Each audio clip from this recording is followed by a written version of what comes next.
In a valley of the Bavarian Alps, January 1943, Eva Braun has herself filmed for the pleasure of her secret love, Adolf Hitler. Is Twilight of the Gods, by his favorite composer Wagner, which he often listens to in his mountain home, perhaps an omen? To her, he is the Führer, the leader who has conquered Europe and part of Russia, despite setbacks in Moscow and Stalingrad, where the situation is dire.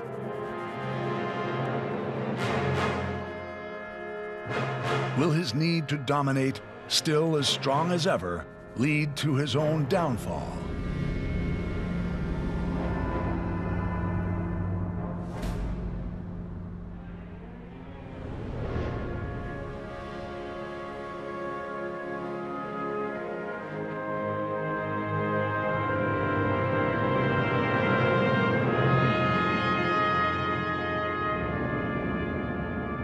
After these first defeats, Hitler prepares for the Great Shock.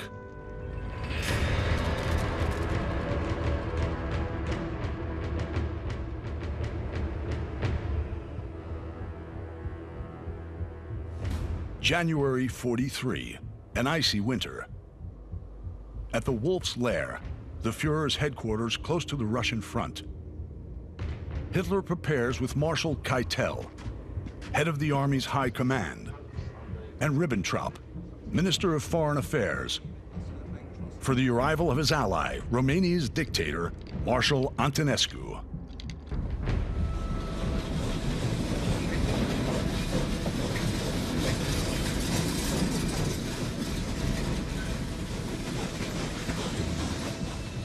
Hitler blames him for the Romanian army's debacle at Stalingrad, which, according to him, has led to the inevitable fate of Germany's Sixth Army.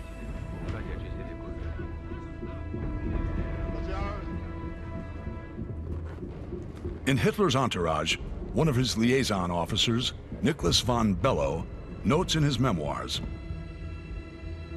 "The longer the fighting in Russia went on, the more unrestrained became his hatred of the Jews." Hitler constantly insists, "Exterminating the Jews is my mission on earth."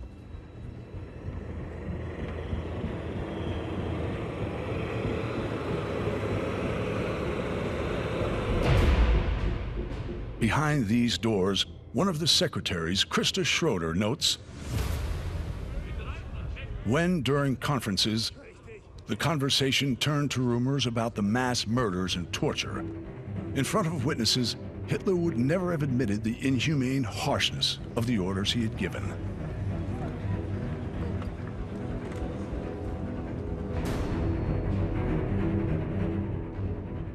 But what does this secretary really know about the roundups, ghettos, deportations, massacres, about all these extermination operations constantly carried out in Russia and occupied Europe?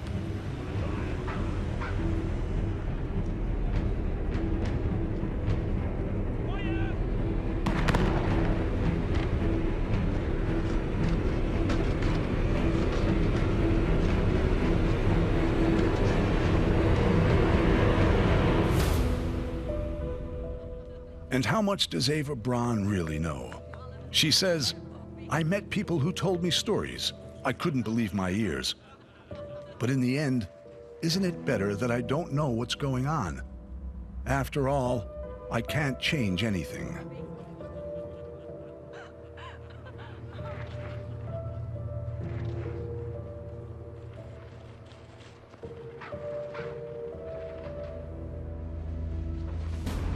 Berlin, March 21st, 1943. Hitler inaugurates an exhibition of weapons seized from the Soviets to cover up the fall of Stalingrad.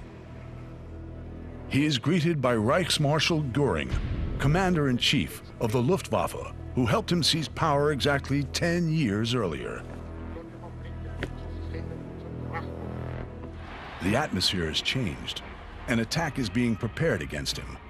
It is unsuccessful, but others will follow. He miraculously escapes them all. Throughout Nazi-occupied Europe, 1943 marks the true rise of the resistance to Nazism, even in Germany. Hans Scholl, a medical student drafted as a medic, speaks of the horrors committed by the Wehrmacht on the Eastern Front. Together with his sister, Sophie Scholl, and another medical student, Alexander Schmorl, they launch the White Rose movement. They denounce what they call the dictatorship of evil and hand out anti-Nazi leaflets.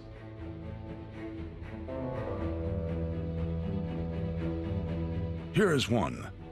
It ends as follows. Our people stand against the annihilation of Europe by National Socialism in a renewed affirmation of freedom. They are turned in, arrested, and sentenced to death.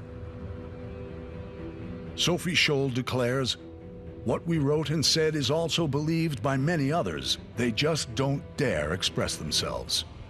She is guillotined at the age of 21.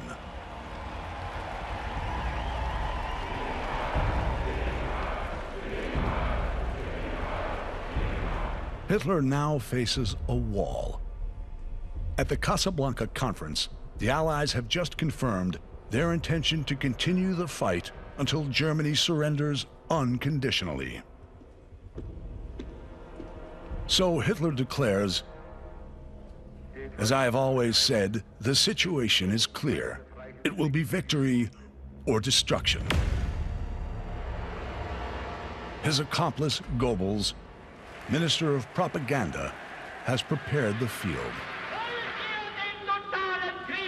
Do you want total war? German people, rise up. Storm, unleash yourself.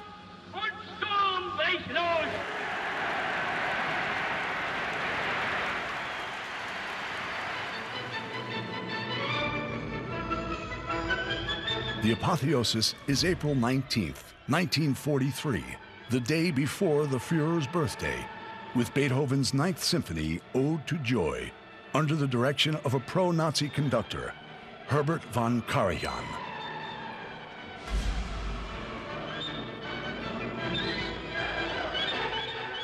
His secretary, Christa Schroeder, writes,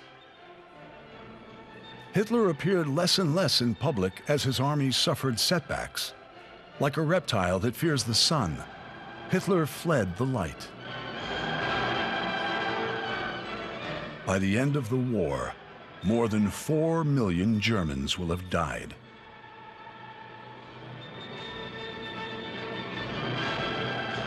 Christa Schroeder writes about Hitler's diabolical nature.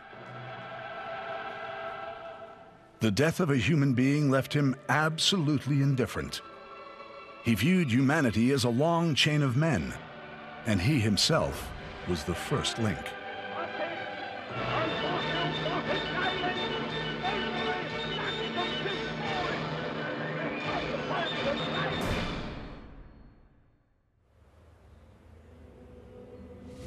The next day, April 20th, in the Berghof, his residence in the Bavarian Alps, Hitler celebrates his birthday with a small group. He is 54. His personal photographer, Hoffmann, presents a collection of photos ordered by the Führer. Monuments of the Great German Reich, which will disappear in the Allied bombings, so they can be rebuilt identically after the war. Hoffmann has him admire paintings stolen from Jews for his Führer Museum in Linz. His close circle poses for the traditional family photo. In the front row, to the Führer's right, is Eva Braun. He receives birthday wishes from the staff and their children.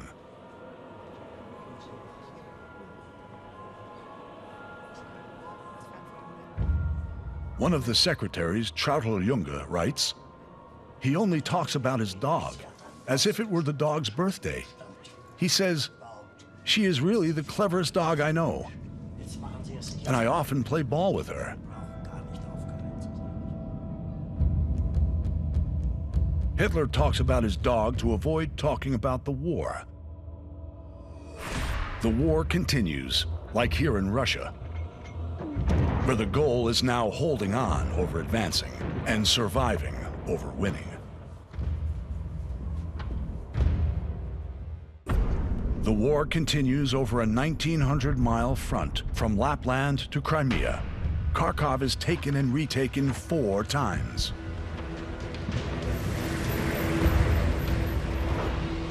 Hitler, filmed by Eva Braun, still seems cheerful and confident. This is not just the comedy of power. If he doesn't talk about the war, it's because he now believes he has the means to win, with what he calls his secret weapons. Thanks to this man, Werner von Braun, a young genius at the service of evil who has designed an invincible weapon, the V-2 rocket. He has it built on an island in northern Germany.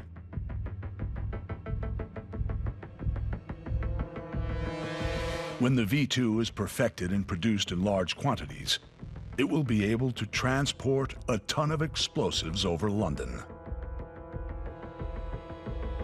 A small team of scientists are working on it, though some of the best ones were forced to flee because they were Jewish.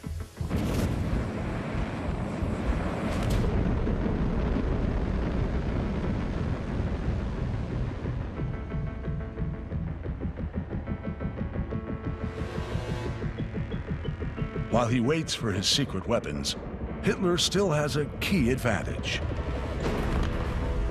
In the Berghof's grandiose living room, Hitler welcomes Admiral Karl Donitz, the strategist of submarine warfare, whom he has just named Commander-in-Chief of the German Navy.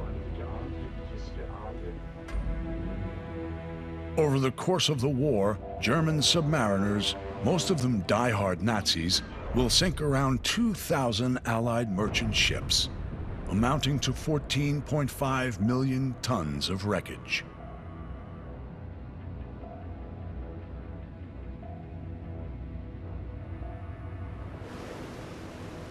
After prowling the ocean, Donitz's Grey Wolves, the famous U-boats, hide from Allied aircraft. They return to their impenetrable shelters on the French coast, in Lorient, Bordeaux, Brest, Saint-Nazaire, and La Pallice. They are the heroes of the day, dead the next.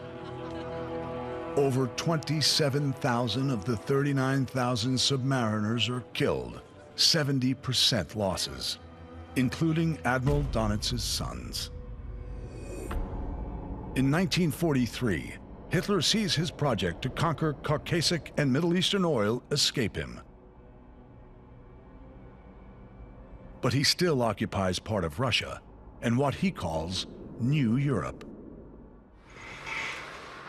Because Hitler's Reich is also subject to severe restrictions. Now the German women produce shells heavier than their weight for Goebbels' total war that's burning through ammunition. But German rationing seems to spare some, as evidenced by these amateur images from the spring of 1943, filmed in the touristic town of Dachau, near Munich.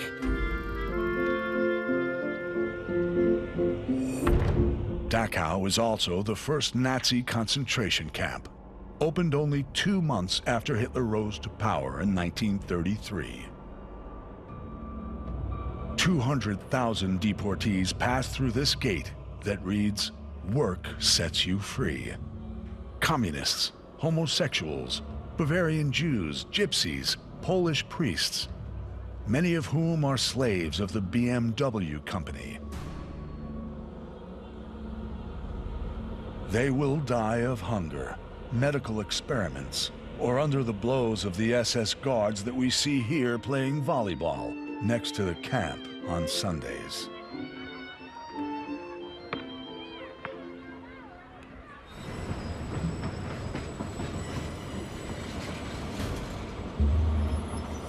Hitler makes Mussolini come to Germany. His features are drawn, and his power is wavering. Hitler wants to inform him he plans to resume the offensive in Russia. He still needs Mussolini's support and his soldiers. The Italian dictator is reluctant. He would prefer an effort in the Mediterranean, where his interests are directly threatened. But Hitler shows him that his generals prefer to attack in Russia to stabilize this front and reassure his allies. This will be Operation Citadel. An offensive in the center of the front, in the sector of the city of Kursk, where the Russians had managed to advance. The Germans will attack from the north and south with their usual pincer maneuver. Will the world's fate in July 1943 be a battle around the city of Kursk?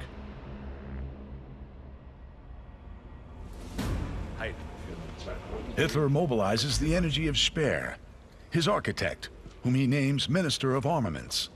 Speer gives a boost to the German war industry. He has succeeded by working millions of prisoners and deportees to death. He forces the steel industry of occupied Europe to work at full capacity, to produce weapons in mass quantity. Hitler and Speer have also found a genius engineer, Ferdinand Porsche. For Hitler, Porsche has designed the people's car, the Volkswagen. Hitler and Speer make him design a better tank than the Soviet T-34. Speer attends the trials of this Tiger tank. The gamble pays off. It's a 55-ton monster, armed with the famous 88mm cannons, capable of piercing all types of armor. More precise, more range. At the end of June 1943, everything is ready for Operation Citadel. Hitler has gathered 2,700 tanks, 10,000 guns, 1,400 planes, and 625,000 soldiers. A massive effort, considering the Wehrmacht's substantial human and material losses. Hitler says, "The victory at Kursk will be a signal to the entire world. The path to world domination is clear." But the Germans have once again underestimated their enemy. The Red Army lines up 8,000 tanks, along with 47,000 guns, almost 6,000 aircraft, and nearly 2 million soldiers.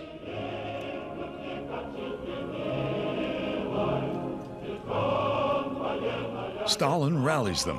He has his proclamation read. Do not leave a single meter of our land to the enemy. Be ready for the decisive fight against the Germano-fascist invaders.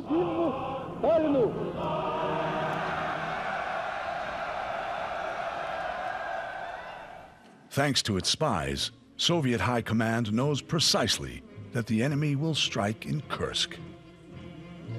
Nikita Khrushchev, who will one day be leader of the Soviet Union, plays a role in this battle. He is a political commissar, Stalin's eye. He oversees everything. In his memoir, he recounts that he interrogated SS prisoners before having them shot and knows what is being prepared and what is at stake. He says, "The next 2 or 3 days will be terrible. Either we hold out or the Germans take Kursk. They are staking everything on this one card. It is a matter of life or death. We must see to it that they break their necks." Khrushchev, in his American coveralls, climbs into his Jeep, supplied by the Americans, as are 2/3 of the vehicles, 1,000 airplanes, and 45 million tins of food that his army eats.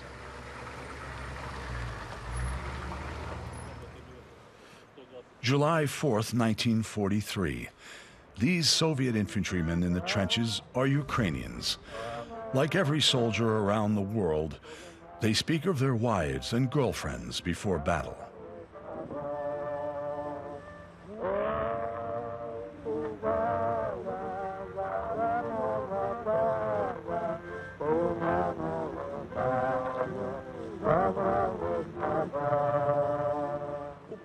Their commander, Konstantin Rokossovsky, has just been warned that the German assaults will take place at night.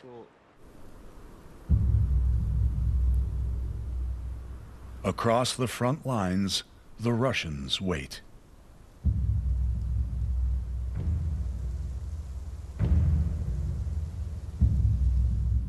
They wrote on their tanks, "For the motherland, for Stalin." In a short trip to the mountains, Hitler is photographed at the Berghof, looking very relaxed. At his side, Goebbels informs him, the Russians are running out of human reserves. Goebbels comes to encourage Nazi General Walter Model, for whom defeat is not an option. His soldiers' honor is at stake. Model, under the orders of Field Marshal von Kluge, must attack from the north, starting from Orel, and Manstein will attack from the south to encircle the Russians around Kursk. Marshal von Manstein has his doubts. He believes Hitler has waited too long to launch his offensives and has allowed the Russians to reinforce their troops. He asks for 2 additional divisions.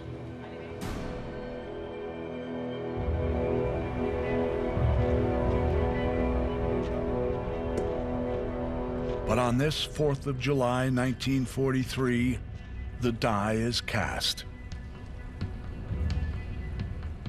The greatest tank battle of all time is about to begin. Hitler proclaims, "This day you are to take part in an offensive of such importance that the whole future of the war may depend on its outcome. More than anything else, your victory will show the whole world that resistance to the power of the German army is hopeless." The German attack order is confirmed. In the north and the south, on July 5th at 4 a.m., the Wehrmacht will launch its offensives. But General Rokossovsky's troops make the first move. At 2:20 a.m., they unleash their artillery and Katyusha rockets.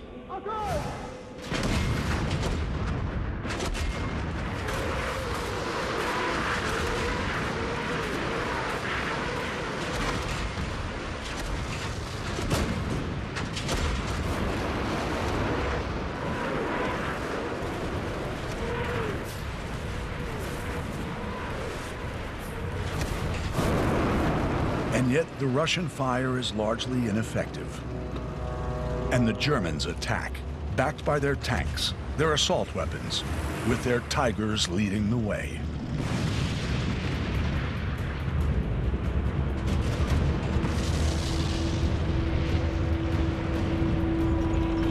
The powerful Russian tanks, the T-34s, are quick to retaliate.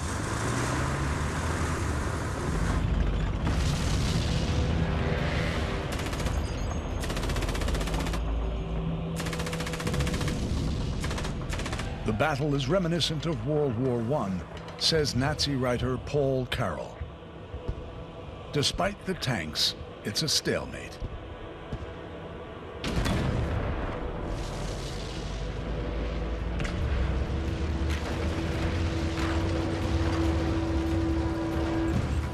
Paul Carroll writes, "All the officers are dead or wounded, in vain.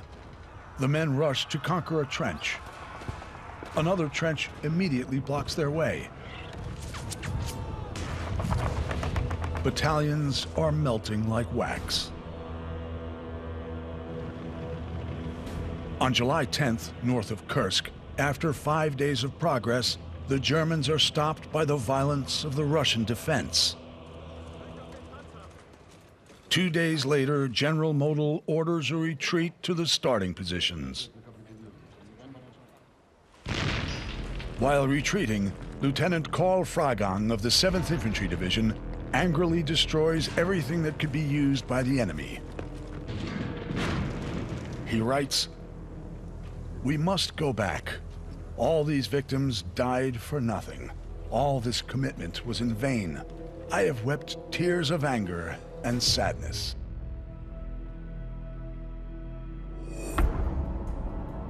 While Model retreats in the north, the SS manages to break through the second line of Russian defenses in the south, but with heavy losses.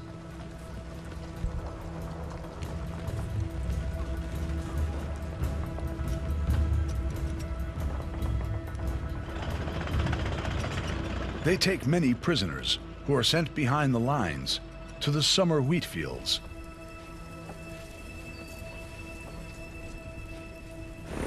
The Luftwaffe, Germany's air force, attacks the last line of Russian defense. The famous Stuka's dive bombers pound Soviet positions. The Battle of Kursk is also a great air battle. The Soviets now have better planes, but they are lacking in good pilots and effective tactics. They suffer huge losses.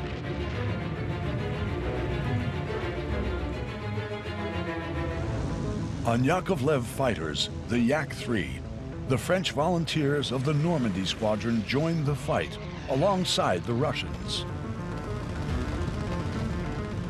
Now called the Normandy Niemen Regiment, at the end of the war, they will tally 273 victories and 42 dead, including their commander, Major Jean Toulaine, killed in the sky over Kursk.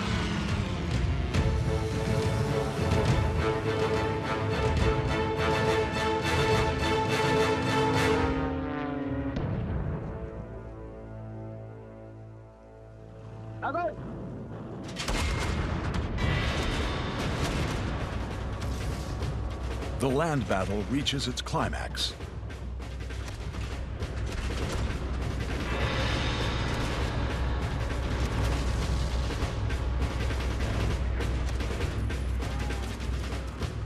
But in the violent fighting, neither side gains the upper hand, and the worst is yet to come.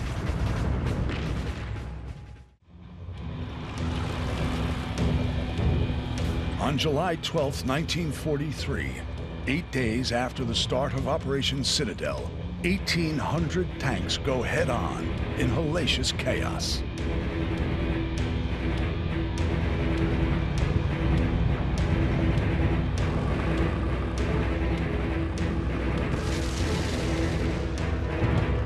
This is the Soviet tank commander Evgeny Skirdilov's first battle.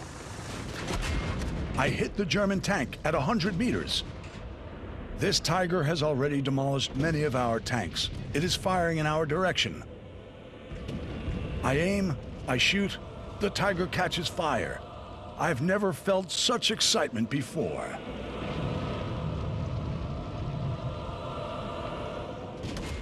German tank driver Wilhelm Reis says, "T-34 straight ahead. The shells are frantically passed to me. I load them into the gun, and the captain keeps shouting, 'Shoot! Shoot!' The Russians keep getting closer. After the 4th shot, the T-34 stops. It has 5-centimeter holes in its flank.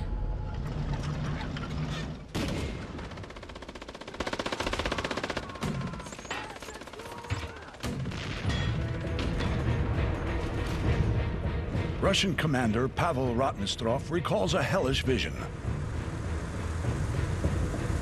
The battlefield is overrun by swirls of smoke and dust. The earth is shaken with explosions. Tanks collide with each other and get stuck. They can't back up. They fight to the death, shooting until they are blown to bits.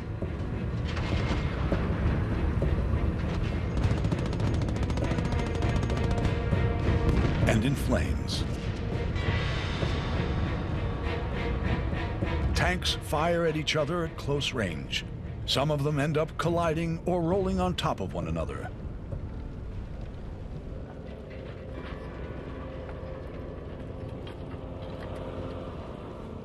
A sea of wreckage, scrap metal, and human debris. 800,000 Soviets and 200,000 Germans have been killed, captured, or wounded during the Battle of Kursk. The famous SS general Sepp Dietrich, so close to Hitler, tells his officers, "Tonight we shall dine in Kursk." And yet, to everyone's surprise, Hitler, smiling, summons his generals. He orders them to stop fighting and return to their starting positions, not to take Kursk. Stalin takes the opportunity to show the world the Kursk victory, which it isn't, and to recover lost ground and take the city of Orel.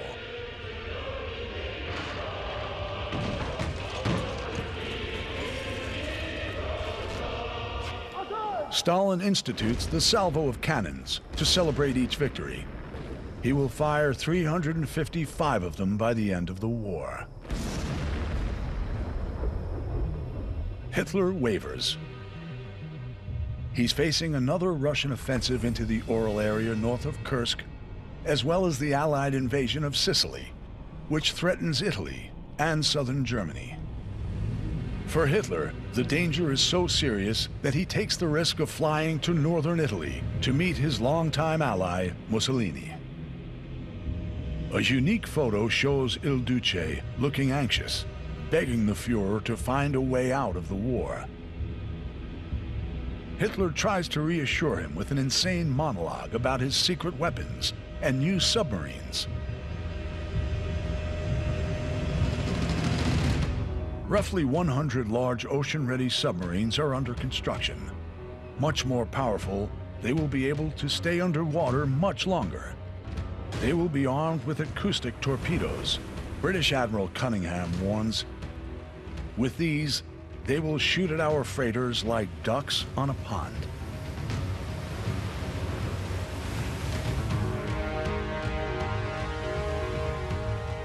Most submarines are built in the port of Hamburg, Germany's second largest city. This is where Churchill and the Allied Air Force commanders want to strike, at the very heart of Nazi submarine production. The British and the Americans are planning a combined bomber offensive against Germany, Operation Gomorrah. Each plane will carry a carefully measured mixture of explosive and incendiary bombs. The logic of war leads to this terrible undertaking, patiently calculated and perfected to produce maximum devastation.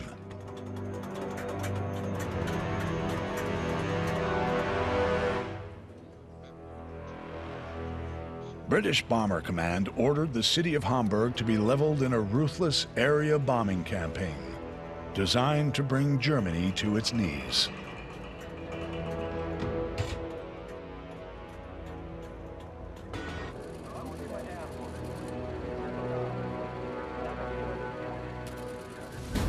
On July 25, 1943, the British and the Americans launch more than 700 large four-engine bombers over Germany. Their target is Hamburg.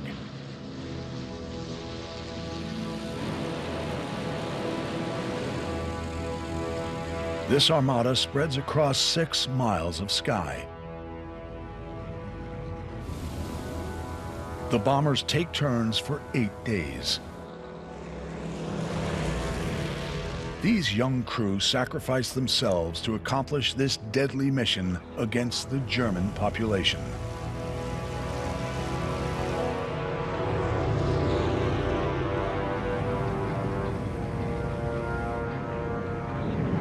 A hurricane of fire kills more than 30,000 people and renders more than 500,000 homeless. The man who organized this terrifying raid is Commander-in-Chief of the Royal Air Force's Bomber Command, Arthur Harris.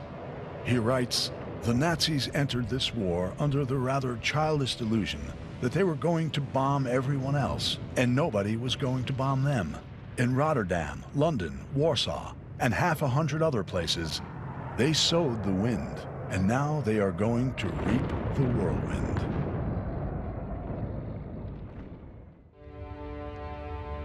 Over the course of the operation, Allied bombers dump 8,000 tons of bombs. The German people have now been plunged into the misery of war. But Goebbels' first objective is to show that Hitler is firmly in control. He has Hitler filmed in his headquarters at the Wolf's Lair. The Führer seems serene, but the military situation in Russia is deteriorating a bit more each day.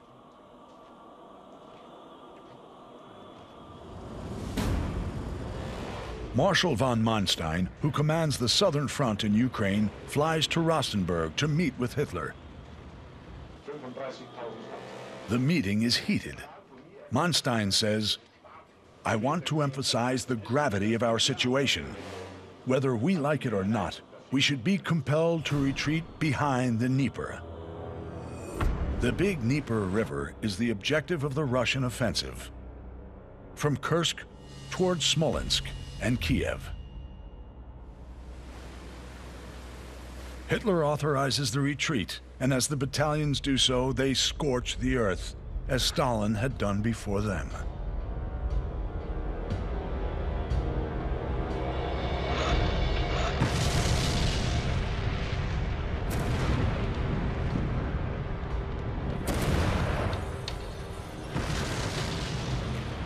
The great Russian writer Vasily Grossman testifies to the Nazis' savagery. "I visited the beautiful, fertile Dnieper Valley, transformed by the fascists into a hell of suffering and torture. Fascism shoots and kills people, not individually, but by entire villages and cities.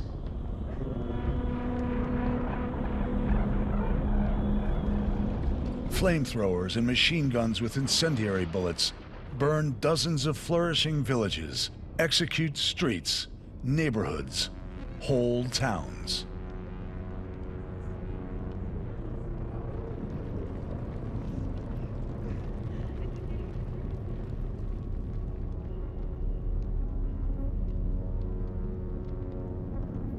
This is what the soldiers of the Red Army discover in their reconquest. Revenge is immediate.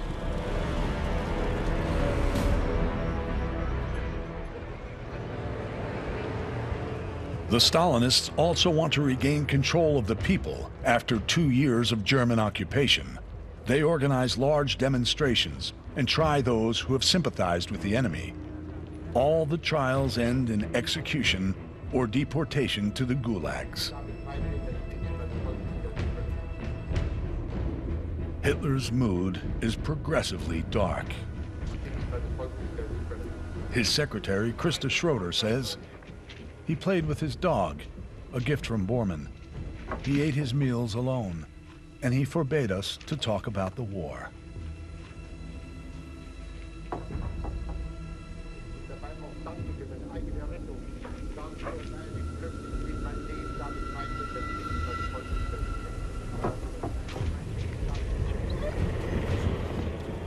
Yet Hitler bounces back.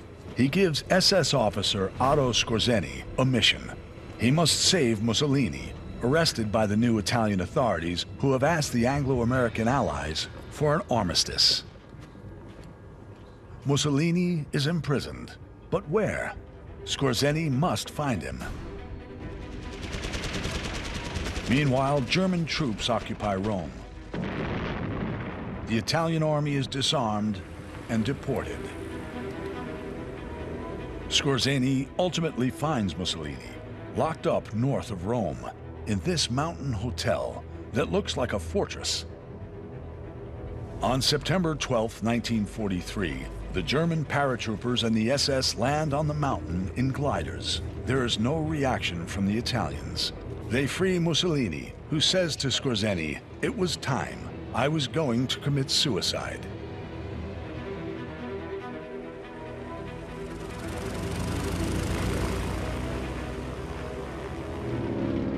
In the various planes taking him to Germany, Mussolini explains that the Italian armistice included him being turned over to the Allies. But when he is brought to Hitler, he understands that his fate will be no better. Hitler wants this exhausted, defeated man to still be of use to him. He pushes him to create a counter-government in northern Italy, now occupied by the Germans.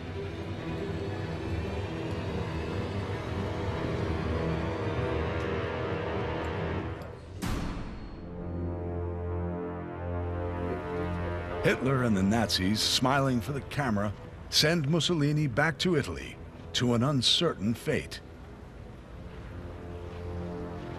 Hitler's is hardly more reassuring. His worst enemies are gathered for the first time in front of the world's press. All eyes are on them. First, Russia's leader, Stalin, Marshal of the Red Army. In pride of place, the President of the United States, Franklin D. Roosevelt. And Churchill, in his distinguished Royal Air Force uniform, who embodies the resistance to Nazism. The day's agenda is devoted to the date of the Allied landing in France. It will take place in the spring of 1944. The Second Front, long awaited by the Russians, can finally open. For the first time since the beginning of the war, Hitler spends Christmas alone in his bunker, on his cot. He wants to show his solidarity with the soldiers on the front.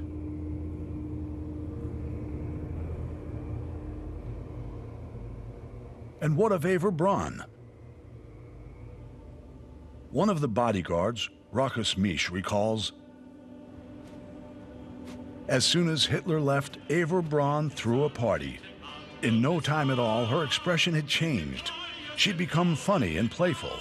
She seemed to open up, to say that we should take advantage of this departure, of this moment of freedom, that we should all get to it."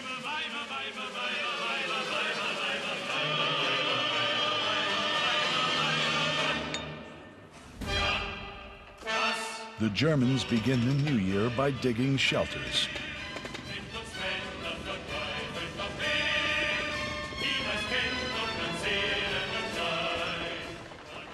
They still believe in victory.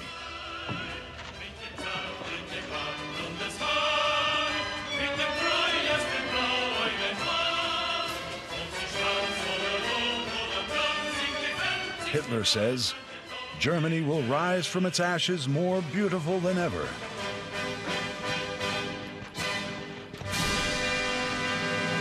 American psychoanalyst Walter Langer is contracted to write a psychological study of the Führer for the U.S. government. He writes, "Hitler will avoid public appearances. There will be a plot against him. He will not accept peace negotiations, and he will refuse to surrender. He will take revenge on the world for hating him, and he will ultimately commit suicide."